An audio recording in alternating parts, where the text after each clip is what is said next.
I'm a research affiliate at the Science, Technology and Society program at MIT, but I'm here primarily in my own capacity. I do not represent MIT in any form.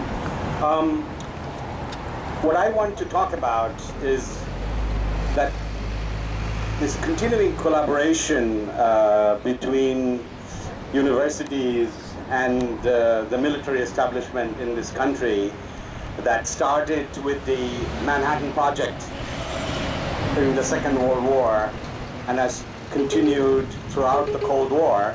So one had thought that at the end of the Cold War we would have a debate about our priorities, that whether we still would want to spend tremendous amounts of money developing new weapons that we would not need, especially after the collapse of the Soviet Union, and no peer competitor in sight.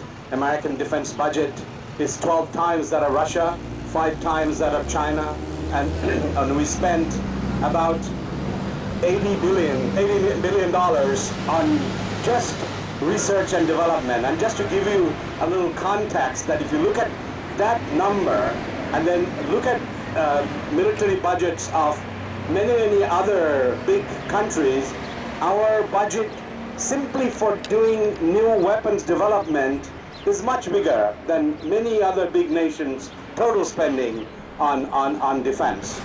And a huge amount of money goes primarily to corporate profits. It's actually not producing good science either.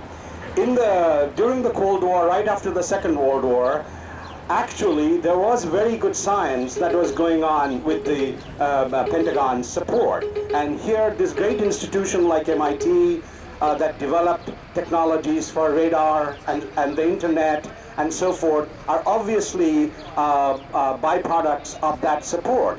But if you also look at how much money we have spent in this last 4, 5, 6 decades, it's over $1 trillion just on weapons, and there's actually very little to show for it. There's one particular example is I was very deeply involved in when I was working in the defense industry, is the missile defense program that you may know about. And this missile defense program spent by now, starting with the Star Wars in 1980s, about $200 billion.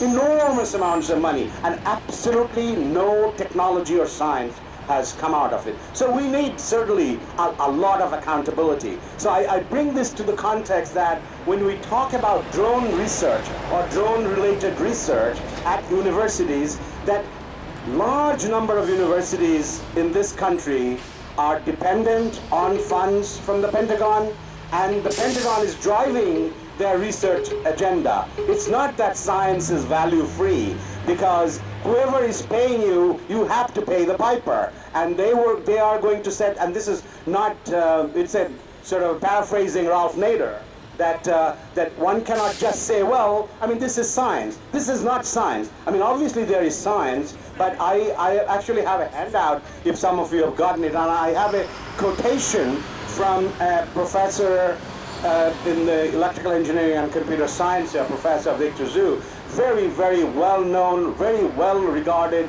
scientist. And he was doing a workshop a couple of years ago on the issues of unmanned and autonomous systems.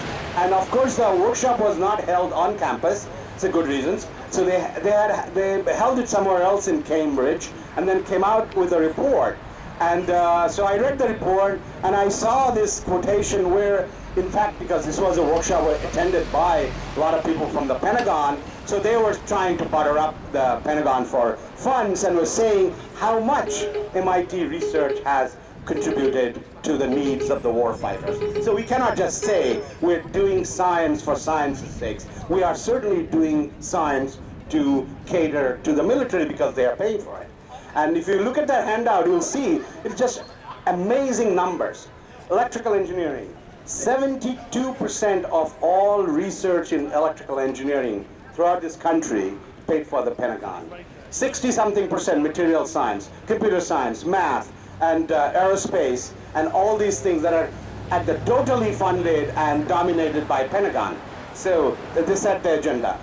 So in 1969, right here, Professor Noam Chomsky was speaking about ending the Vietnam War and MIT's role when MIT got the reputation of being an institution which was then called the Pentagon and the Charles because of its then such strong connections.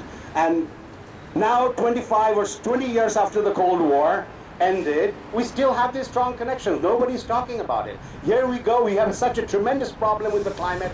We have a problem with the transportation network in this country. Why aren't we having a Manhattan Project to solve these problems? Instead, we are continuing to do problems for drone technology. And there is a huge amount of money being spent because this is what is called a growth area now in the Pentagon, in DARPA, who are pushing the technology for these unmanned aerial systems and autonomous systems, which would mean going towards a point when you primarily don't even have a man or woman in the loop. You have even major decision making to kill somebody or to bomb a place with machines, with satellite links doing imagery, and somebody looking over it in Miami or the base in Florida, Eglin. So I think that it's about time we look at this, and MIT is a big area, research area for drone technology. WPI, which is the Worcester Polytechnic, which is also nearby, are a big center. Carnegie Mellon, Northeastern, across the river, and Harvard and Tufts. And so there are research in all these universities that are going on. And all I am saying at this point that we should have openness. MIT is a tax-exempt institution. So are other universities. In Cambridge, it's tax-exempt. So taxpayers should demand openness and transparency in this research. And there is actually a precedent for it. The 1982 or 83 commission that was the president at the time, Paul Gray, set up this commission headed by Professor Feshbach, Nobel laureate in physics, and his commission recommended that MIT should have a lot more openness, a lot more debate with students, faculty, staff, and the citizens where MIT is located, the city of Cambridge, to see what this great institution is doing for its research and to have public inputs to this research agenda. So I would strongly urge that we demand from institutions like MIT openness and transparency in research, and then there will be another day to debate why we are doing what we are doing. Thank you very much.